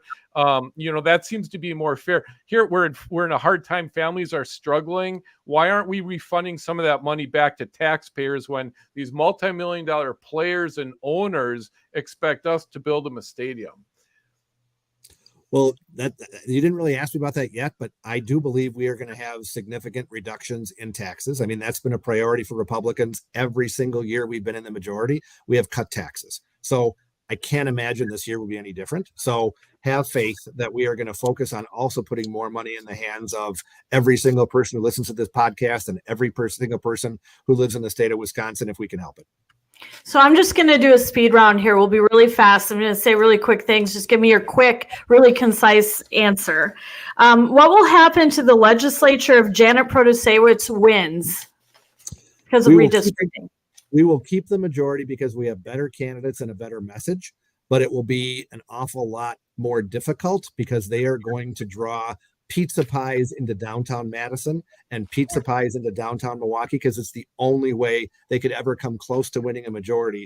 And that's by drawing districts that look like the ones in Illinois, not the ones in Wisconsin. What's Dan Kelly's route to victory? How does he win this? And does he have one? Yeah. Oh, I think he's got a good chance. You got to turn the base out. That's what it's really all about. People have to understand what's at stake. The left already does. I mean, my wife got a handwritten postcard from some lady today from Connecticut. I mean, the left is energized in a way that, frankly, I always worry our people aren't. But when Brian Hagedorn almost lost, people had kind of given up on him, and he won because the base rallied at the end. I hope that's the same thing that happens this time. And is it true that you tried to move the Supreme Court primary with Dan Kelly, the one that he lost in 2020, to a different date so it wouldn't be mixed in with the Democratic presidential primary? Is that true? I tried to move the presidential primary to February so that the April election would just be the Supreme Court. I couldn't get it through the state Senate. Because that would have obviously been brilliant. Who blocked that? State senators. And RAC, you get a lot of criticism from RAC. Can you defend that? Like, what does RAC really do? The county parties think it's too controlled. Then you're controlling all the money in this dictatorial fashion. What's going on really with RAC? Republican Assembly Campaign Committee was formed 50 years ago. It's probably one of the premier campaign committee organizations in the entire country. It has one focus. That's to maximize the Assembly Republican majority. We have been super successful. People should look at us and say, let's copy what works, not tear down what they don't understand. Is it true that you and PAC supporting you spent $500,000 to win the primary? What? I don't know. That's what someone told us. Is that true? I wish they had spent that much. I mean, I think that the total amount that was spent in my primary from the Steam side and all the rest of their crazies, I have no idea how much was. You can look online. You can see what the spending was. I have no idea. Okay, I have two more questions. One is Janelle Brandtjen. What are your thoughts of her, and why did she do so poorly in the Senate primary? She's a bad candidate. She's not an honest person. And at the end of the day, in the Capitol, the only currency that you have is your word. If people can't trust you, they're not going to support you. And I think that's why she lost. And last question is, what do you think is the biggest misconception about you? So I think if you ask legislators, which is why all but a few voted for me again for speaker, my style is very collaborative. We bring people together. We discuss the topics. We have leadership meetings on a regular basis. Many of my predecessors didn't do that. So it is not dictatorial. I try to be convincing. I try to win the argument. I lose often. I win often. So I think somehow that people just salute. We're all equal. I have to convince people. It's a hard job. I love it. I enjoy the challenge. But this idea that somehow that we don't have 64 type A personalities is just wrong. It's just wrong. So look, I am blessed when you do the job for a while, you usually get better at anything, whether it's being a TV reporter or if it's being a political science professor, right? I mean, whatever you do, the longer you do it, the better you're going to be. So I'm glad that I've had the chance to lead for a while. I'm glad that it's made me stronger. I think if you look around the country, I don't think there are many Democrats who think that I'm too weak. And I wish more people would look at the results and not on what some crazy person on Facebook puts without any knowledge or background. And I have one follow-up question. Yes or no? Do you support committing taxpayer dollars to the new Brewer Stadium? Yes or no? Probably yes. But it depends on what it looks like. Right? Millions? Yes or no millions? Well, once again, if millions to be saved, yeah. I mean, if millions to be saved by not having the Brewers leave, well, it'd be dumb economically, right, to let them walk away out of spite. Okay, that's all I got. Okay. Robin, we really appreciate it. I mean, again, you came on live. You let us ask anything we wanted. We appreciate that. Thank you. I am always happy to do it. I hope we get to do it again because, once again, I have no problem answering hard questions. I have no problem going on with and answering anybody's questions who's at least polite, right? I mean, you don't have to agree, but yelling and screaming doesn't usually get a whole lot of points across. So thank you. All right. Thank you. Thank you, sir. Appreciate it. Take care. Thank you. Bye. Bye. All right. Wow, that was interesting, everybody. Interesting. What was the most interesting part for you? I mean, I thought the discussion about Trump was the most interesting. That was really interesting. That was really what are the comments looking like? I saw that there were a lot of them. There were a lot of comments. Again, a lot of the Steen people have been commenting. But we've got some very good comments. I was too engaged in the conversation to really keep up on comments here. Yeah. I looked at them periodically, but he's very honest. I mean, you have to give that. He's very honest. I thought, he laid it all out there, and I could see the points that he was making, and but there were things I disagreed, but I think it went well, and I think that's one of Robin's problems, and that's why I wanted to have him on. I've learned, and I would get frustrated at things that I perceived that he was doing, and I think one time in particular, he went on Dan O'Donnell and explained it, and after he was done explaining it, I'm like, wow, that all makes sense now. That clarifies it. So, I mean, that's one of my criticisms is that he needs to get out more and do things like this to explain what's happening, address things like this Gateway Pundit article and hit it head on rather than letting these things spread around the internet without answering to it. Don't you wonder what happened on the plane? Yeah, I want to know what happened on the plane. Boy, he did not want to talk about that, did he? No, he did not want to. That was big. He said that whatever you think of Trump, he's worse in person. That's just he does not like Trump. Yeah. It's one thing I've noticed about Robin is, I mean, he has some really unfair critics, and they really personalize it on him, and he doesn't really let that go. His personality type, he just doesn't let that go. I love it. I can understand that because that's hard. It's hard to be called names and attacked, and unless people have sat in our shoes, because I've been attacked, you have Scarlett, etc. We know how that feels, and unless people have been in those shoes, like they don't really know how that feels or how they would react. I think he takes a lot of nonsense. At the same time, I was surprised that he wouldn't commit to supporting Trump if Trump is the Republican nominee. I think what he is considering is if Trump were to continue in a very divisive way, calling Ron DeSantis meatball, attacking Ron DeSantis's wife because of the outfit that she wore to the State of the State, where I thought she looked beautiful, but making fun of his wife who survived 3 young kids, survivor of breast cancer, beautiful lady, but attacking her and having his team attack her. That kind of politics, I know I'm done with it. And it's really deteriorated the political conversation. And it's made things just where we're attacking each other all the time. I don't like it. It's okay. Listen, you have to be tough if you're in politics, but to go after children, to go after the spouses, to make fun of them, to tease them, that's too low. Hey, I am no fan of Mitch McConnell, particularly after the statements he made after Tucker Carlson aired those January 6th tapes. Not a fan, but don't attack his wife. That's just bad form, bad politics, bad altogether. And so but Trump in Ohio, I thought there were parts of his CPAC speech that were very good. Trump's speech, I thought he was very, I'm going to be your fighter. I'm going to be that person in standing in for you. And when they hate me, they're really hating you. That is true.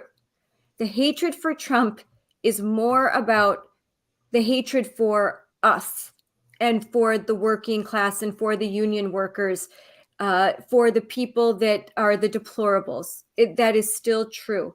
However, I see Ron DeSantis fighting for us just as much and more effectively because he's doing it in such a way. He's competent and he is staying on message. He knows he's disciplined and he knows, look at the DeSantis team, not a single leak.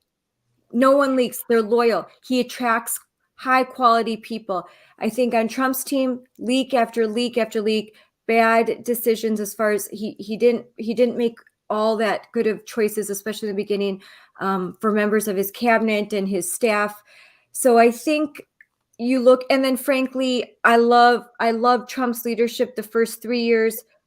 After in March 2020, I'm not a fan. I'm not a fan that he let Fauci Birx run the White House, and basically we all suffered the consequences of that. And that is partially on Trump, and the vaccine, that's on Trump too. He's got to take ownership of that. And, he said it was the greatest invention known to man. And now look at what we see with the situation. But a lot of people that are very much critical of the COVID vaccine are also virulent Trump supporters, which is sort of a disconnect, that I can't quite make out. But Scarlett, I think you have a new fan here. Sarah Ann has just been raving about you here all night.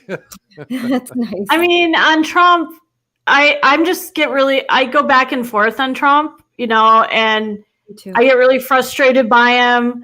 I also recognize that a lot of what he says is theatrical. I think Trump is very hyperbolic and metaphorical. He's a theatrical speaker versus being a very literal one sometimes. And so some of what he says, I just laugh at. I'm like, whatever, yeah, you went too far. You're being ridiculous. Knock it off, and I try to focus on his policies, and his Supreme Court picks were just so vastly superior. But I really felt like he lost the narrative. He kind of jumped the shark at some point with all this 2020 election stuff. I think it's incredibly counterproductive at this stage of the game to be constantly talking about grievances and 2020 voting machines that, I don't know. It all goes too far. I think there were problems in the election. I think we need to tighten up election integrity in different ways. I think the WAC was sort of running amok, but I just want to move forward, and I want to be talking about the failures of Joe Biden today, not what happened in 2020. And I don't think it's to Trump's benefit to be constantly talking about this. Frankly, it's not his benefit to talk about 2020. I'm reading Ed's comment. He's right. 2020 is complex. However, it is the Trump White House, and it felt like he was just there. He had his conferences, and every single one I tuned in, and I was hoping this is the day that he's just going to take charge, and he's going to turn things around. He let this group take over. And if you read there's books written, Dr. Atlas's book is quite good. And Dr. Atlas, Scott Atlas, basically, he doesn't make Trump the bad guy, but he says that it was his ineffectual leadership and his inability to control Birx and Fauci and that whole group, and maybe even Jared Kushner, that is on him. and that Ron DeSantis stood in contrast, where Ron DeSantis initially did he initially go along as everyone did for the most part because we didn't understand the virus? Sure. But Ron DeSantis course corrected. And Trump, I didn't see him course correct, not till it was probably too late. I think Trump would have won. There's no way that he would have lost were it not for the COVID lockdowns and everything that happened after that. He lost control of the White House.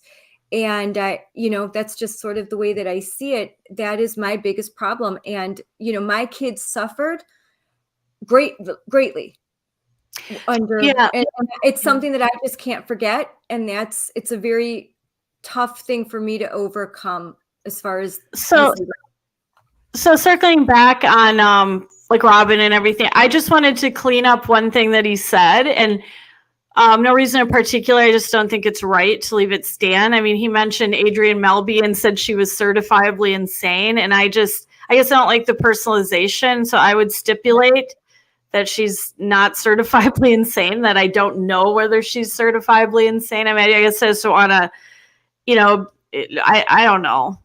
I guess I just think it's right to sort of say something like that about an individual. I mean, I blocked her on my Facebook. Yeah, I blocked her on my Facebook page because of, the way she acted on my Facebook page.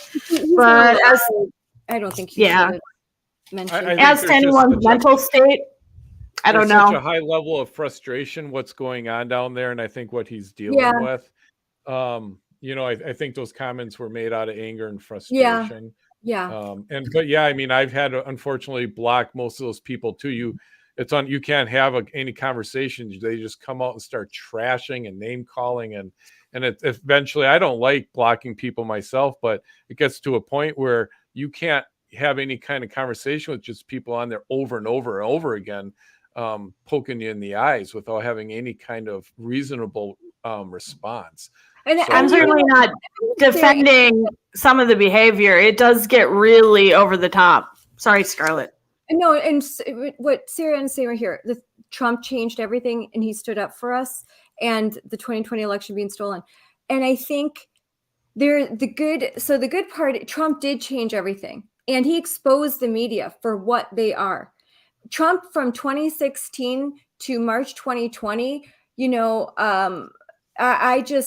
he did change everything. He exposed so many things. And so even when we talk about the anti-Vos crowd, I think that initially there was a lot of good in the fact that, there's a populist movement, a movement for change. We're not going to be the same old Republican Party. We're no longer the country club Republican Party. That's over. That's gone. And we can talk about those days of, with Bush and Reagan. I'm just a huge fan of Reagan.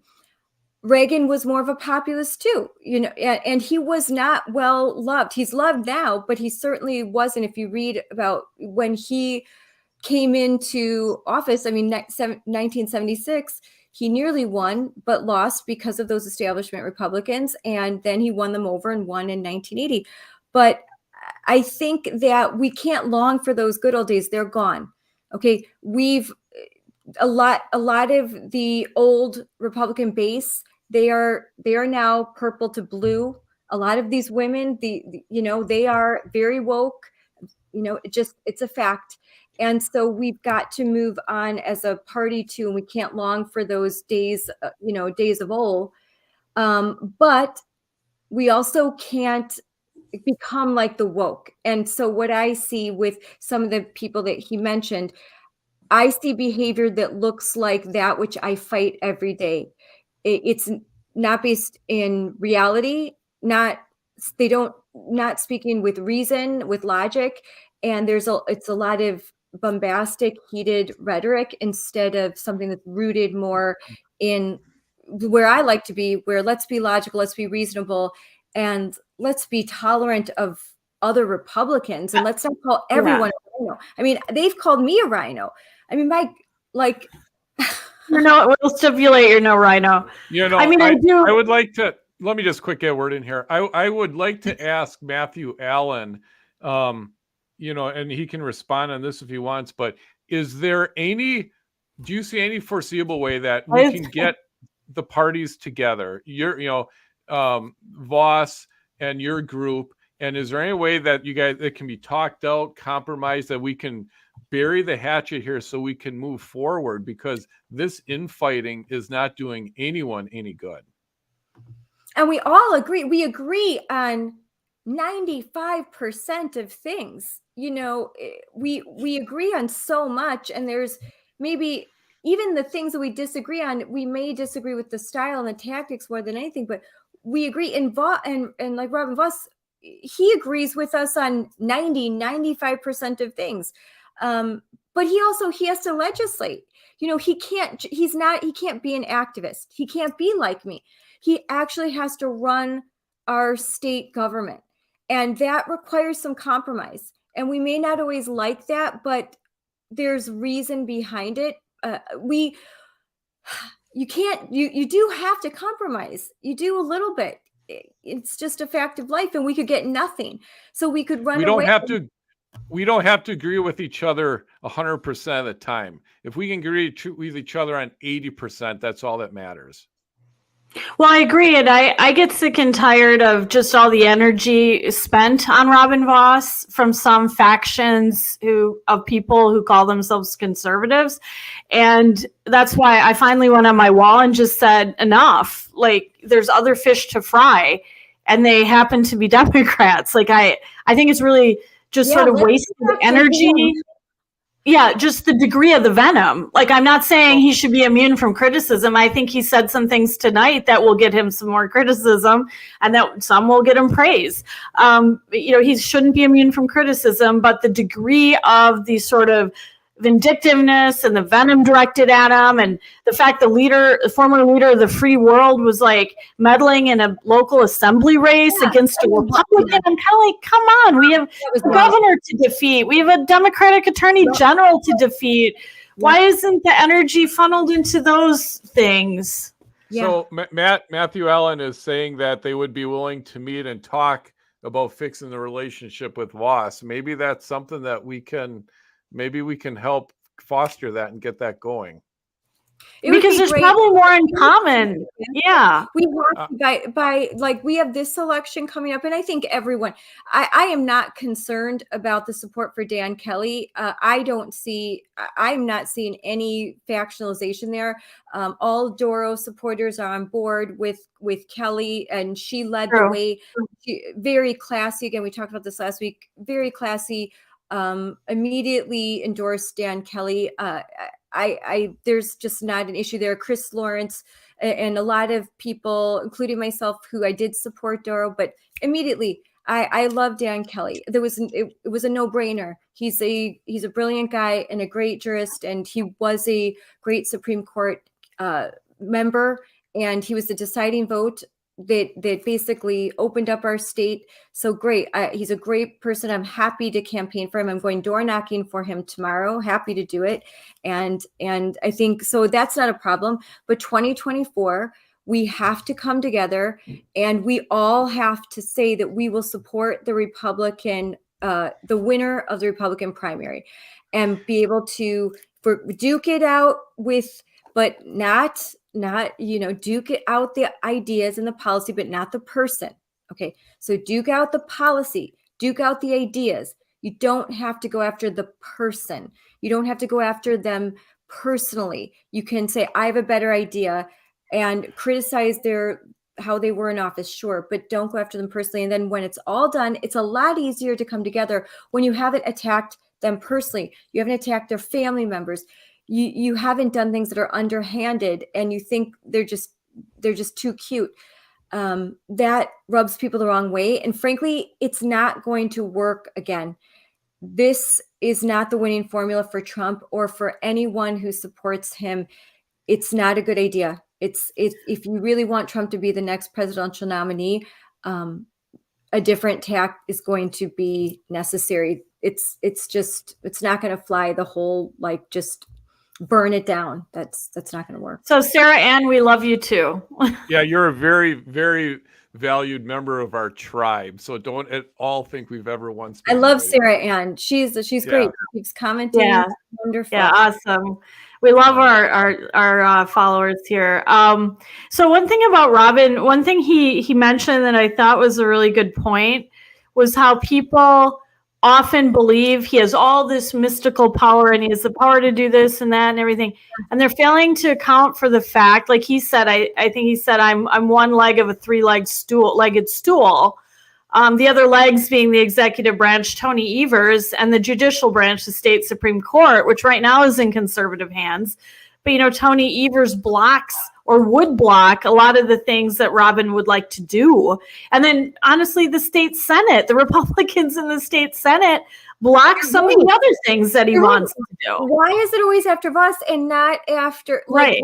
Why aren't they turning some of the attention to, where the number one topic is a flat tax? You know how I feel.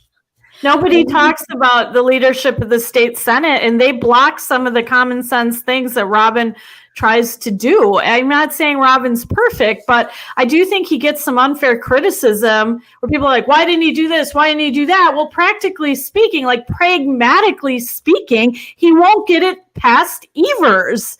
And now there's a wisdom to getting it to Evers' desk to define him through the veto. And sometimes Robin tries to do that. And then, like we're saying, Devin LeMahieu and his band of merry men in the state Senate block it. So... And I think that Vos is just really honest, and he's willing to go on talk shows and to speak. And so, that has maybe opened him up for more criticism. But in a way, like, he's been honest. He's not hiding. Most of the other members won't. You can't access them. They don't talk about it, so they don't get criticized. But I don't think that's a good. Let's not reward those leaders in the Assembly and Senate who don't do anything at all, and they collect a check and they sit and then they don't go on air, they don't defend themselves, they get reward, they slide under the radar. Whereas those who actually are out there kind of on the front lines and they speak and they defend themselves, they shouldn't be necessarily punished so much because they're actually coming out to talk to us and to be leaders.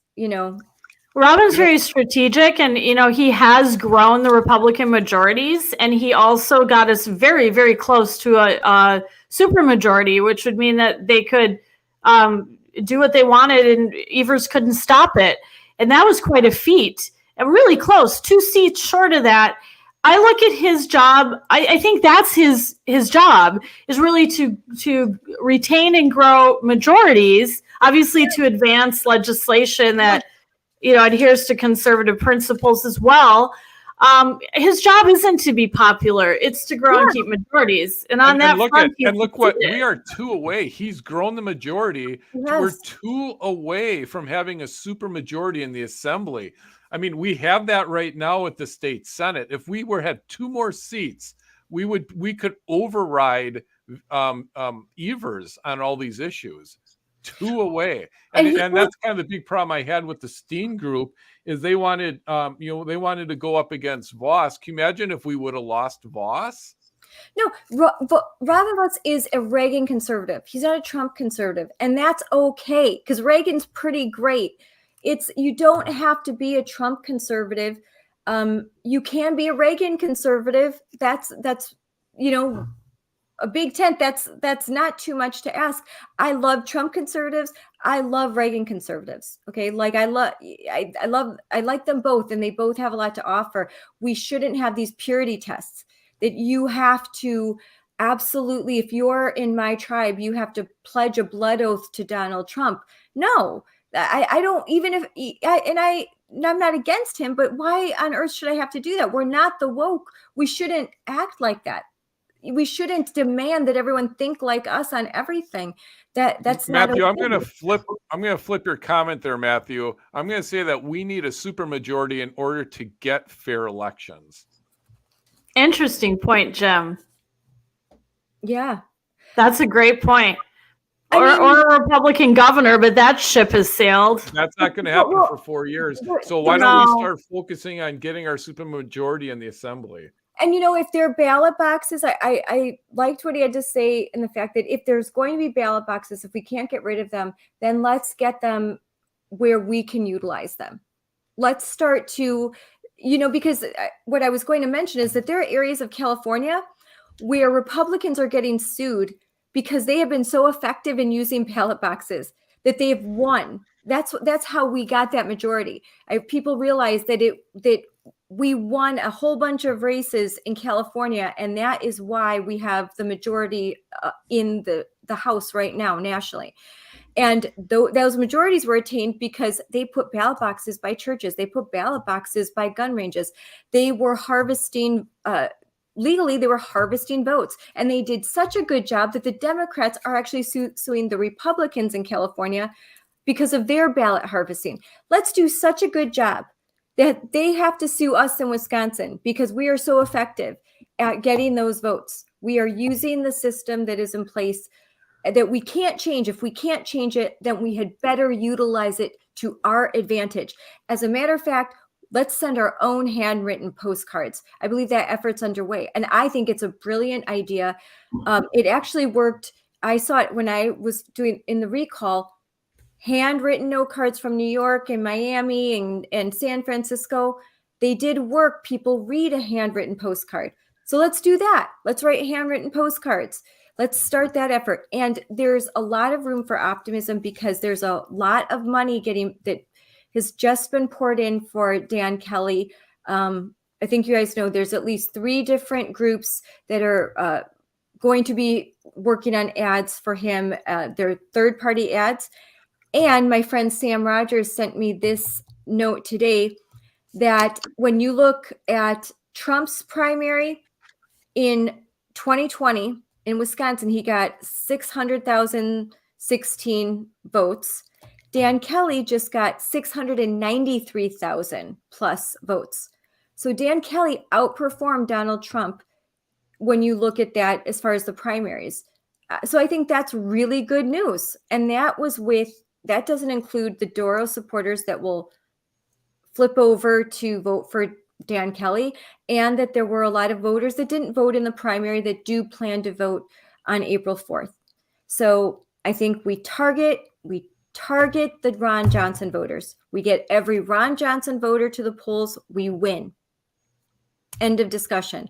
So if you voted it in November for Ron Johnson, you need to vote for Dan Kelly now. And while you're at it, go vote for some conservative school board members. They need your support too. I think we definitely have to have Ed on. Ed, hopefully maybe our next podcast, you could be a guest. You've got some great comments. Comment to Matthew Allen, just so you know, you're just watching us on one channel. We're broadcasting on about 9 different channels. Our real time was well over 100 at points. So I just wanted to make that clear. A lot of people circle back and they watch it later. They don't all watch it live. So I laugh when people, you have 12 people on. Well, I mean, first of all, people come, they go, it adds up. We just started doing this and people watch it later, recorded. A lot of them do. So whatever. Again, they're just watching the number of viewers on that page. We're on like 8 or 10 pages. So whatever. I do think we've been on for 2 hours. I think this is a good time to maybe end this. Go ahead, Jessica. Yeah, before we do though, let's just throw it out there. Who do you guys want us to have on in future weeks? Like who would you love to see us have on as a guest? See what people say. Do you, Scarlett and Jim, have any ideas on our next lineup? Ooh, there's so many options. I kind of want to have Dan Kelly on before the election. How about Gableman? Yeah. Oh, Gableman. Yeah, that'd be good. I'd love to have Janet on, but she'd never have the guts to do it. I'd like to have Rebecca Clayfish on. I was going to say Rebecca Clayfish. I would like to have Rebecca Clayfish very much. Tim Michaels? You think Tim Michaels would come on? Tim Michaels, yep. Oh, I'd like to have Ryan's son. Ryan's would be interesting. That would be Ryan's would be very. Tommy Thompson. Yeah. Oh, someone said Dan Kelly, Janelle Branchen. Oh, we should have Janelle on. Tim Rampton. That would be a good conversation. That would be great to have Janelle on. Someone said no Clayfish or Michaels. I don't know. It'd be interesting. I would love to. I would like to hear from Michael's perspective on the election and actually what he's doing now. We've heard rumors that he's still in Wisconsin. It was thought that he was going to just head back to Connecticut. He's actually been still around. Someone said I want to have farmers on as guests to see how things are impacting them. That's interesting. Right. I mean, we could have average business owners, not average, but, business owners on, or small business owners, or just people that you don't usually see in the public eye. The episode we did last week, when I look on my Twitter page, it had 10,000.8K views. So. Oh, wow. That's actually pretty good. Yeah. But I'm not worried about that. It'll take care of itself, right? We're just doing what we do and trying to give you guys a good night. The other thing that the three of us were going to have a talk, but maybe we throw it out there. Instead of Thursday nights, what do you guys think of doing this on Sunday nights?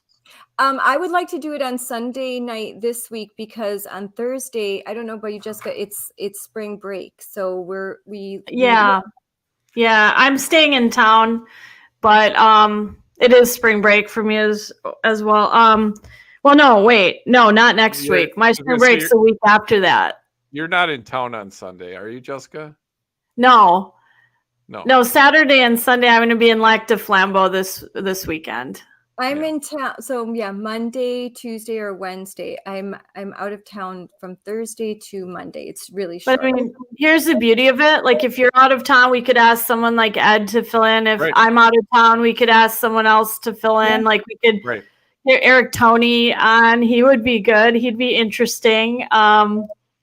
Even as a panelist or whatever we're calling ourselves. Oh, yeah, so, I love Eric Toney. Stephanie from Door County would be good. Yes. Yeah, so we can. Yeah, if one of us is gone, we swap in somebody interesting that I don't know. So, all right. Well, I guess. Oh, someone said no Sundays.